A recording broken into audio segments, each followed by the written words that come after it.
checking account or whatever, you're not earning any interest, doesn't matter. Literally doesn't matter. That's not going to move the needle. That's kind of like Dave Ramsey giving people the advice of like, stop drinking Starbucks. And it's like, oh, I make $10 an hour. Do you think that's actually going to do anything? What? Dude, there's some, like, honestly, like, that's what I like the most, I think, about other like non-Western cultures is they seem so like about the, like, you're working for your money and you're not trying to trick people with your money or quadruple or quintuple or send your money to the moon by doing some gambling, basically, which is a lot of the investments.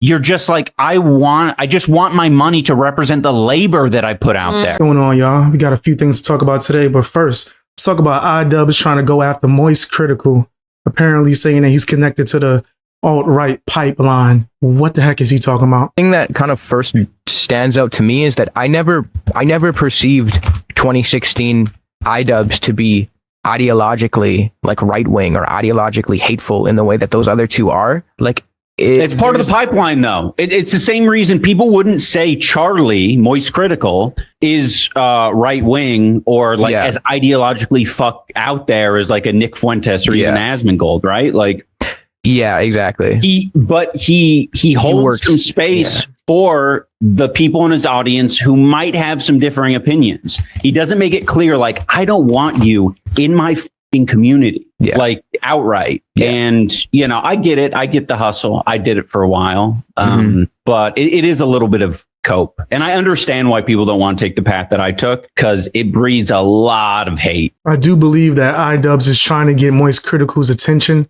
so he could generate more traffic to his channel. I also 100% don't believe that Moist Critical has to pick a side or tell certain people in his audience that they're not welcome to his channel. Not everybody has to pick a side. You could just do your content, and whatever people's political ideologies are is whatever it is. I don't really care. He's also been going viral recently with his husband, Anissa, for giving financial advice. Word, son? I mean, I've moved on that a lot. Yeah. I do not think that it should have to become the average Americans or Canadians like way of life where you actually have to put money into the S&P 500. Yeah. You have to be strategic about where you're storing your money at. And it's like, no, fuck that. That should not be something the average person has to deal with at all. Ian said to me the first time he like looked at my bank, it's actually really interesting the way that we ended up both being really good with money, thankfully, but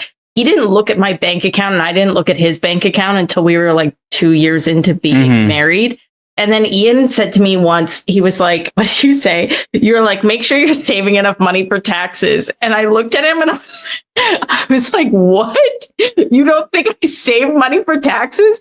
And so he looked at my bank and he was shocked because I think he just assumed that I was just fucking sending. Yeah. So if you have all your money in a checking account or whatever, you're not earning any interest, doesn't matter. Literally doesn't matter. That's not going to move the needle. That's kind of like Dave Ramsey giving people the advice of like, stop drinking Starbucks. And it's like, oh, I make $10 an hour. Do you think that's actually going to do anything? What? Dude, there's some, like, honestly, like, that's what I like the most, I think, about other like non-Western cultures is they seem so like about the, like, you're working for your money and you're not trying to trick people with your money or quadruple or quintuple or send your money to the moon by doing some gambling shit, basically, which is a lot of the investments.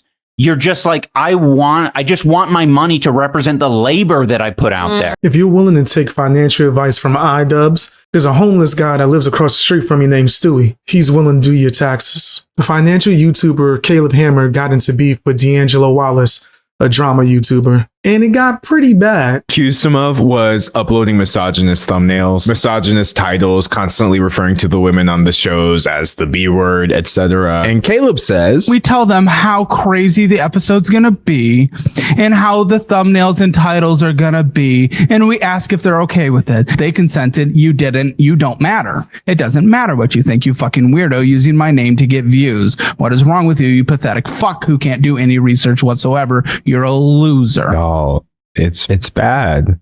It's bad. This is a bad response. The people on my show, the women on my show, consent to being on my show. They're okay with my titles and thumbnails. They talked at length about this, about how they have a whole onboarding process. And this isn't a case of Caleb just, belittling his guest without their permission or whatever. And he uses the same argument to combat many of my points where I'm saying the things he's doing are wrong. And I think that's hilarious to basically build your entire defense over something that does not actually contradict what I was saying. Caleb seems to think that I am offended for the people specifically inside his videos. And that's certainly one way of interpreting my video, but I definitely believe the vast majority of other people watching were easily able to see. My point is that Caleb is playing into an ecosystem of misogynist content by appealing to people who hate women, want to see them get called the B word on a thumbnail or in a title, say you hate them, etc. Overall, their beef went back and forth for like 8 hours of content. I watched like 6 hours of it. D'Angelo Wallace was reaching